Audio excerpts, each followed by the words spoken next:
G'day guys, welcome back to Supercoach with DR and welcome to the round 8 review. Hope you all had a ripper of a round yourself and a happy Mother's Day to all the mothers out there. Hope that you got to spend some quality time with your loved ones. Unfortunately for us, pretty tough one. It was the first one without my mother-in-law Wendy. She passed last year, so love you Wendy. She's a mad Tiger supporter, so yeah, I know that you helped to get them over the line on the weekend. So look, back to Supercoach. Pretty decent round for me, top 2%. 23.59. Did leave a few points on the table, which was a little bit frustrating, but I am moving up the ranks. Good to see 4,393. So I was at about 10k a couple of weeks ago. Good to see I'm actually moving in a positive direction. So I'll get to the team. Look, I'm going to pretty much skip through lots of the players. As you know, that in the stock market video, that's where you get all the info. And I'll focus more. I got a fair bit of feedback last week. You liked how I sort of went through my trades and showed how my mind was working anyway when it came to my trading. So I'll do the same thing again this week. And to be honest, I'm not even really sure who the heck I'm going to trade in. So look, one of my total score, 18,332. So I think that's about 220 away from the top 1k. So a little bit of work to go, but I think I can get there with some astute trading. Hopefully I'll make the right decisions coming up in the next couple of weeks. So that's it for the intro. Let's see how the team's actually looking. Now, I better start off by actually going through my trades for last week. So I didn't end up using a boost. I traded out Horn Francis and Dixon. End up bringing in Luke Parker and Robbie McComb in the midfield. So they're the two trades I made. Don't know if I use a boost this week. We'll go through the trades a little bit later. But look, in the defensive line, pretty decent this week. So you got Sis up there, 132. I brought him in 3 weeks ago. Has not put a foot wrong. I think this is highest score of the season. If not, must be his second highest. Absolutely wrapped, owning this bloke at the moment, doing really good things. Crispy, 121. I think that's his 5th ton in a row now, and I think that's his second highest score of the season. So, scoring at the right time for me, absolutely brilliant. Crispy, thank you very much, my man. Shorty as well, spending time in the midfield, killing it there. Look, 109, nothing like his 150 odd last week, but still, if he's going around 110 every week, I'll take that for sure. Georgie Hewitt didn't play. Now, I'm keeping on to him. Hopefully, it's only going to be another week or two, absolute maximum. But I want him in ASAP because he's just been scoring absolutely brilliantly every week for us. And Lockie Whitfield, 94 points on the weekend. This bloke played everywhere. So, played off a wing, up forward, then even spent some time right in the guts, attending some CBAs, down back as well, just everywhere. So, the issue for Whitfield is it's hard for him to actually settle down, isn't it, into a particular role and try to find consistency. You're throwing him everywhere, but I suppose if he's getting a 94, that's good for his standards so far, and I will take that. And now Hindu 54, this was really disappointing. Absolutely nothing in the first half. Was on 7 points at half time, but really did save that from becoming an absolute nightmare. Did get a 54, so what's that, about a 45 second half. That's okay, but just a really slow start. Missed a goal straight in front on the left. It hurt, but it is what it is. Not an absolute disaster. This man was absolutely brilliant. Paddy Mccartney, 94 points. Obviously had Hewitt on field, and I actually did use Hewitt to my advantage this week. Originally, he was in the midfield. I was going to take advantage of O'Driscoll's score if he scored well. He only got the 61, so I thought, nah, do you know what? We're going to pop him in the back line. Roll the dice on McCartney here as an emergency, and if he didn't score well, I was just going to swap Hewitt then for DeConning if I didn't need the captaincy. So worked out really well having Hewitt actually not playing this week, although I would have really loved his score, obviously over Hingy there. But McCartney intercepted everything, just looked fantastic. I was a little bit worried given the fact he was coming off that concussion, but no, just brave. Fantastic game, one of his best I think for the season, and his cash gen all of a sudden will rise, will make, well, what's that going to be? What was he, about 140 odd was he, I think at the start, but definitely going to get over 300k. Fantastic for him. And DeConing, wow, I didn't see this coming. So I had Hinge, obviously the man that I want to play on field, and it was a choice between McCartney and DeConing, and well, next time I'll learn my lesson, Hingy off, and then these two blokes on if I need it. But yeah, great game from the two of those this week. Now into the midfield, Lockie Neal was a captain, so I put out a tweet. I did have two, so 122, and I thought, look, do I play it safe? Because remember, I did have Oliver last week with 119, which I passed on. End up stuffing that up. Thought I had Neal, but end up having Macrae, which was an absolute train wreck. So this was a big decision for me. Put a tweet out, and my man Spill said, nah, Lockie Neal, Chalky Neal, he's going to go bang this week against West Coast. And look, he didn't go bang, but the advice was right because I scored an extra point. And these things can go a long way during the season. So thank you very much, Spills. Much appreciated, my man. But look, had a pretty good start, but then got tagged. So I didn't give us a monster score that we were after or we were hoping, but it's not the end of the world, particularly when I look back to last week and I had Jack Macrae's 89. So that's okay from Lockie. Hopefully he goes even bigger next week. Clary didn't actually get to watch this game, but 135 points, almost 40 touches I heard. Absolutely lock that in every week. Now still ultra disappointing, 75. Now I paid up for him a couple of weeks ago because I thought to myself, he's not going to be available at a bargain price anytime soon. The scoring pattern suggests that he's going to keep going up, up, up. And then he throws a stinker in like this. So it happened to Oliver before, what was that, 4 weeks ago maybe now with a 60 odd. That was out of his system. He came right down. He's now gone back up. I think the same thing's going to happen with Steele. So really unfortunate for owners, but extremely fortunate for non-owners. Absolutely jump on him at a bargain price, I think, in a couple of weeks, unless he goes nuts in the next couple. Macrae, 144. Of course, it's the first time all year that I don't have him in my loop. Just lost a little bit of trust with him, but absolutely love this. Do I go back to him next week? Probably do, because for the last couple of years I've just relied on this man almost each week for a captain score, and I think he can deliver it if he's in the midfield. It's as simple as that. So Bevo, play him where he plays best and let him give us some good captain scores. Miller, 122. This was looking huge. I didn't tweet about it because I didn't want to jinx it. 60-point first quarter. Then they just sent Rowbottom to him. Extremely unfortunate because this was looking like an absolute monster, and I thought that I was in for a nice 160 plus vice captaincy score, but unfortunately it wasn't. But 122, still okay. Cripper, 151. Well, I tell you what, you've pretty much got to really consider having this guy on your loop each week, just improving week on week. I think that he should be leading the Brownlow at this stage. He did miss a week, and obviously the week that he got injured, you wouldn't have got any votes. But apart from that, this man has absolutely dominated, doing what he does best, contested ball, hitting the scoreboard. Yeah, everyone should have him by now. Hopefully you have him by now. If you don't, he's just a huge miss, and I think you've still got to pay up $5.80 for him, to be quite honest. Nick Martin, 88, fantastic. Lock this in every week. Dacos, 80. He's bounced back. We're a little bit worried that he'd be out with gastro, maybe a laid out, but he trained apparently during the last day, came good, beautiful for an 80, that's okay. Noddy, yeah, this is disappointing with a 61, particularly playing against North. I thought maybe an 80 plus is on the cards here, but I was able to loop him. Originally, I had Dacos down back, Hewitt was in my midfield, so I thought I'll decide between O'Driscoll and another rookie. He scored the 61, so I thought, nah. Switched Dacos back into the midfield, so I thought I'll go Dacos over O'Driscoll score. Hewitt was down back, then I had McCartney as the emergency there. Thought if he doesn't score any good, then I'll just swap to Koning on field. Didn't have to do that because McCartney got a 90 plus. Just worked out really well for me this week with the loop. Ward with a 53, it is what it is. And McComb, he was the new rookie addition for my side this week. 73, best score of the year. He actually looked pretty good. So wrap with that 102k price tag. With the injuries that the Dogs have down there at the moment, I think his job security is pretty solid in the short term as well. So wrap with Robbie. Onto the rucks and the forward. The forwards are not nice reading this week, but in the rucks we've got Witsy. Wow, 132. This bloke is absolutely dominating. Almost 600k. I got him in at 380.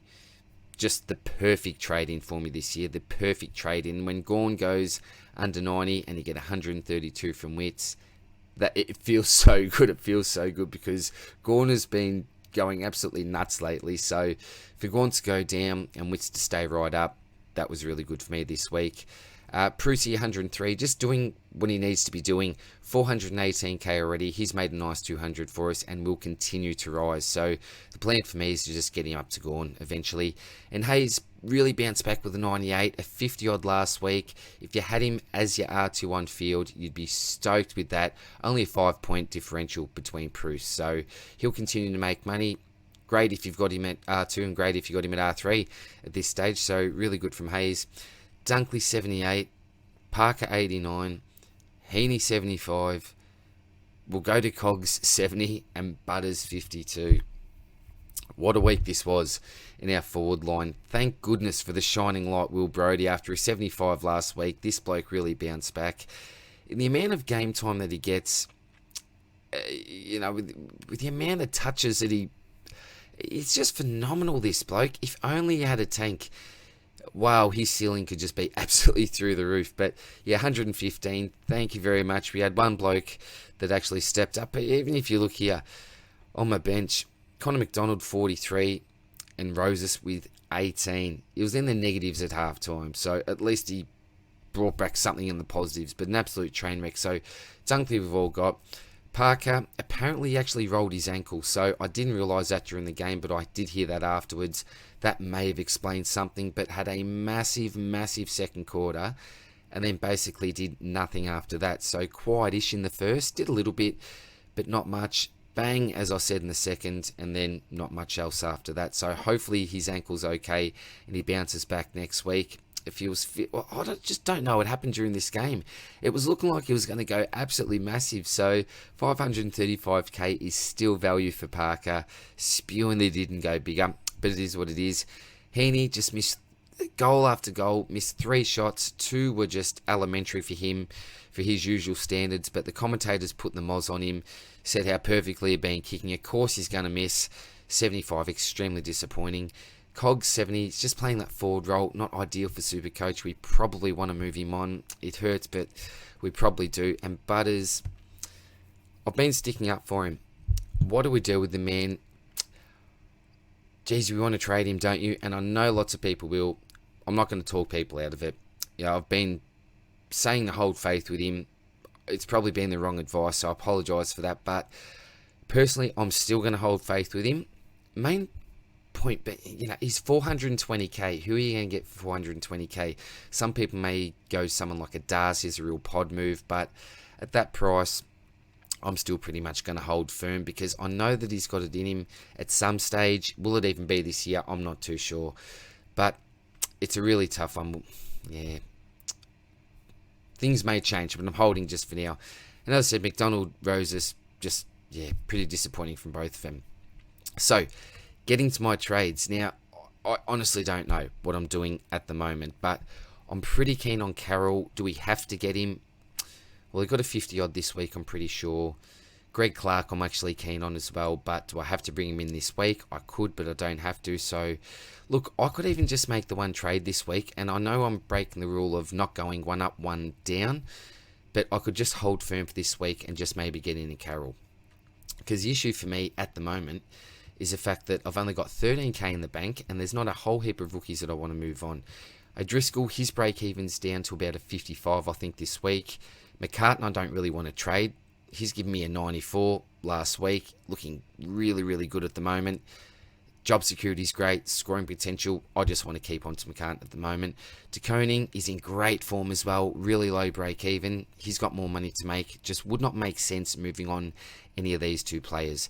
Hinge, it does make sense to move on because I think his break-even's in the 70s this week, so he probably has to go. Whitfield, I'm keeping on to. None of these blokes need to go. So far it's only Hinge that I really want to move on. Then you look, into the midfield. So obviously none of these blokes I'm moving on. Martin I want to keep on to. Dacos, I'm a big fan of, and I want him on field. He's 381k though, so his break-even isn't anything terrible. I think he can actually beat it this week, but he's an option. I don't want him to be an option, but he is, because Martin's just simply not. O'Driscoll is an option. As I said, his break-even's getting lower though. Ward simply hasn't made enough money, has he? 248k.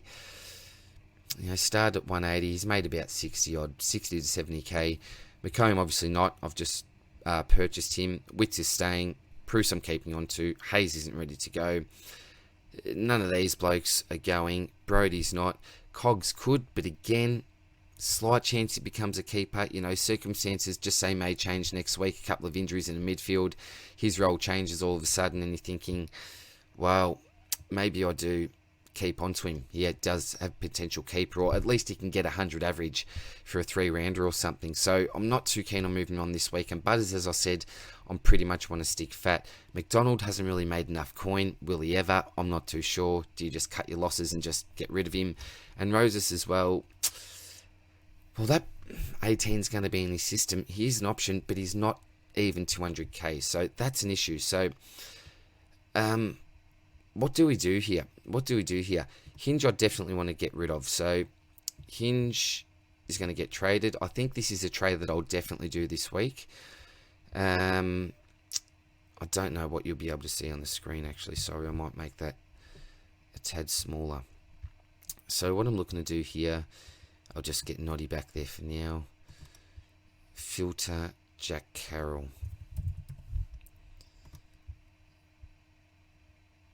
Alright, so I'll get him in, complete the trade, and I've got 167k. As I said, I don't know if he's an absolute must trade in this week, but I want to take advantage of him. There's Rioli that I could take a look at as well, but I just think that he'll be very up and down. And that really big score that he had was against West Coast. So, alright, so if we're looking now, I actually want Dacos back there. Or do I? Now, I'll probably even prefer McCartney actually. So I might actually take that back and then get McCartney on field, because McCartney's looking really good at the moment. So that could be my solitary trade for the week. But as you know, you always want to go one up and you always want to go one down.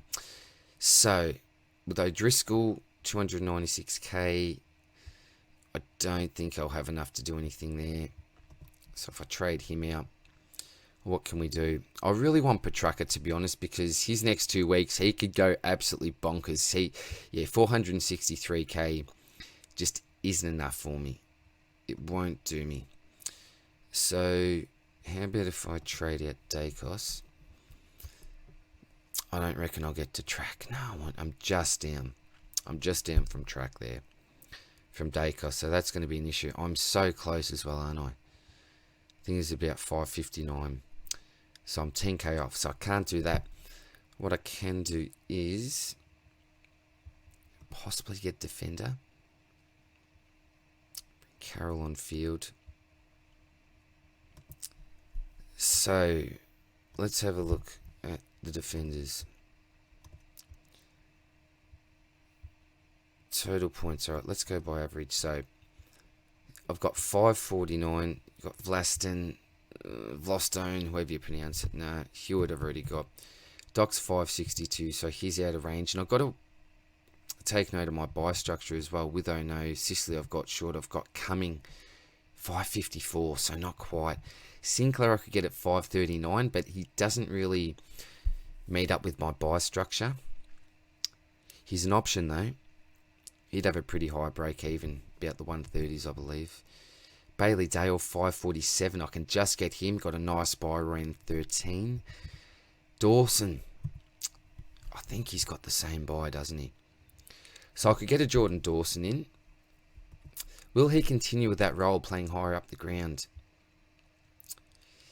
Maybe Hinge in is a good sign for Dawson. Is a good thing for Dawson. But then Smith comes back in. Yeah, I'm not sure what happens there, but I can do that. Dawson for Dacos. Is it worth it?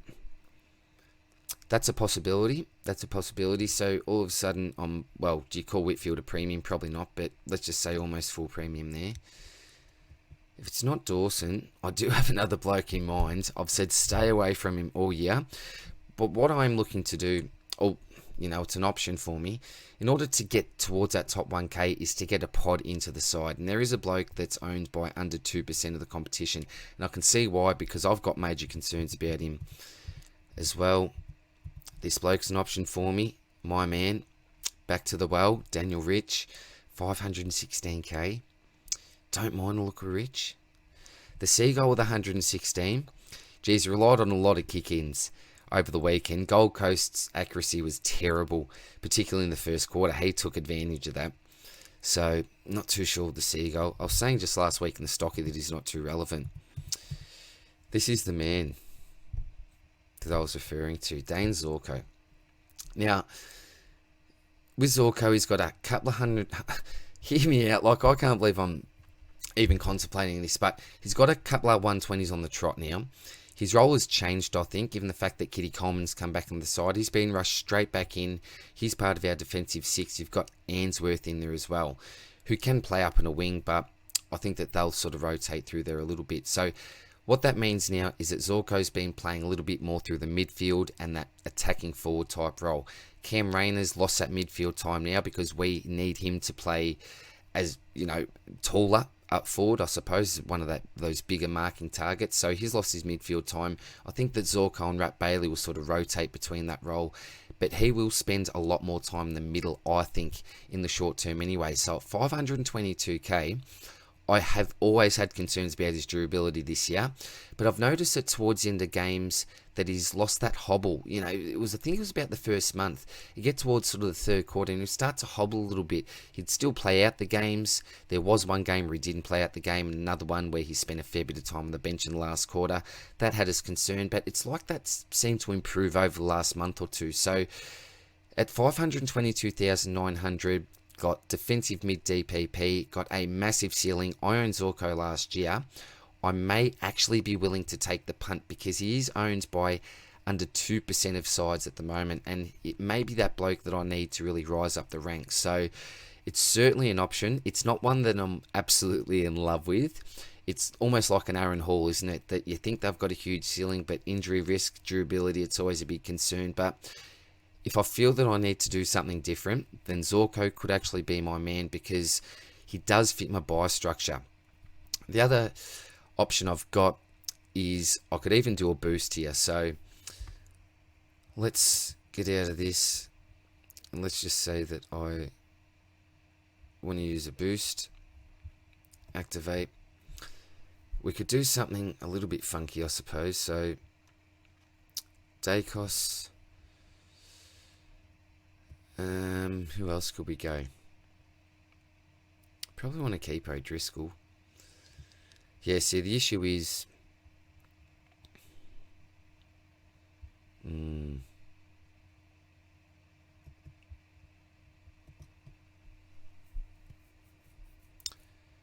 So, let's just say... I could go... Greg Clark, so I could go maybe early on a Clark.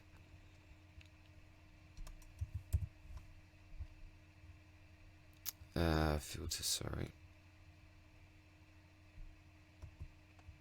Greg Clark, not a defender.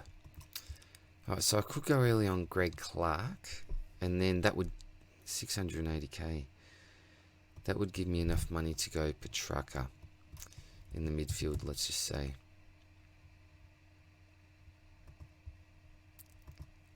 So 121k left. Out Ward, Dacos.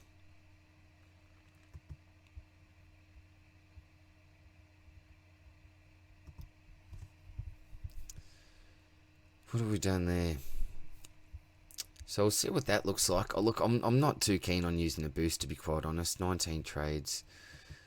So what did we just do all up there? So we went out Hinge, Dacos, Ward, in Carroll, Track, Clark. Do you know what? It's actually... It's not the worst, is it? So I'm getting Hinge off... Clark. So they're 3 midfield ins. I could do the same with O'Driscoll, I'm pretty sure. So maybe instead of Dacos, get rid of O'Driscoll. I might look to do that. The only issue again that we see here is that we've got Clark and Petrarca. To be honest, you probably want to go like this, don't you? So, and it hurts. It really does hurt. We want to be looping Zach Butters if we're keeping him, I think, just to be safe. And then something like this, which is pretty sad, isn't it? And then, well, 121k in the bank. It may allow me to do some other things next week. Could go Rioli this week. But if we look at that, so the team would be Sicily, Crisp, Short, Hewitt, Whitfield, McCartan, O'Driscoll and De Koning on the bench. So some pretty nice money on the bench there. Money to be made. Hopefully more money to be made. The midfield, you've got Neil, Oliver, Steele, McRae, Miller, Cripps, Track. So 7 out of the 8 there. Pretty elite midfield, I think, at this stage. Greg Clark, who you want on field as one of those higher scoring rookies. Then the bench, obviously newly acquired McComb, Carroll, and McDonald as that, I suppose, swing potential loop. But handy at this stage to open up that midfield loop, sorry. In the rucks, you've got Witts, who I think is an absolute keeper, almost 600k. Bruce, well, we know what the story is here. We just need to get him to Gorn. And then in the forward line, you've got Dunkley, Parker, Heaney, Brody, who I believe will be keepers. So there's 4 keepers there. Then you've got Butters. What's going to happen with this bloke? I've pegged him as a keeper all year. And then Cogs, I thought, did have keeper potential. So maybe not. So maybe let's just say there's 2 here that we need to upgrade. 2, 3, 4. And then there'll be 5, possibly 6. So who knows? But let's just say 5, somewhere in the middle. Maybe 10 trades for that. That'll be 9 left for injuries. So pretty confident with that. Will I have a completed team during the buys? Look, ideally I'd like to almost complete it during the buys. I think that'd be a little bit easier for me, because obviously you want to target the round 12 buy players in round 13, and obviously in 14 the round 13 and 12 players. But it seems at this stage it's going to be a little bit different for us, because we have been a little bit more aggressive with things like the boosts and those extra trades. We had 35 this year. So that's using a boost. I don't know if I'll actually do that this week. I could just go Zorko in. Something a little bit different there. I could go a Dawson in. Not too sure. Who else in the midfield? Yeah, well, that's probably where I'm thinking at the moment. Rioli could be another option for me, but that's where I'm leaning. I don't know if I'm leaning towards this. It might be a bit of a defensive upgrade. So undo the changes there. And I'll hopefully do a Q&A video during the week, because I have been really struggling, sorry, to get back to all the comments. But I'll try to do a Q&A video during the week and reveal what my trades are actually going to be. But at this stage, without any trades, I'd swap that around. Captains this week, I'll have to see. Sorry, I'll go out a little bit. What do we got here? So, wow. So Melbourne against West Coast. I think I'm just going to go straight to Oliver as my captain there. 320, there'll be enough room. Cripps as a VC. Neil versus Adelaide. Geez, just get out of the way. Maybe McRae early on. Steele, will he bounce back? Maybe not. Witts, who's he got? Darcy, no. So I'll probably just do something like that, I think. McRae, nice and early on. If he goes well, then hopefully we've got a loop. I don't even know if I'll have a loop. I assume they will somewhere.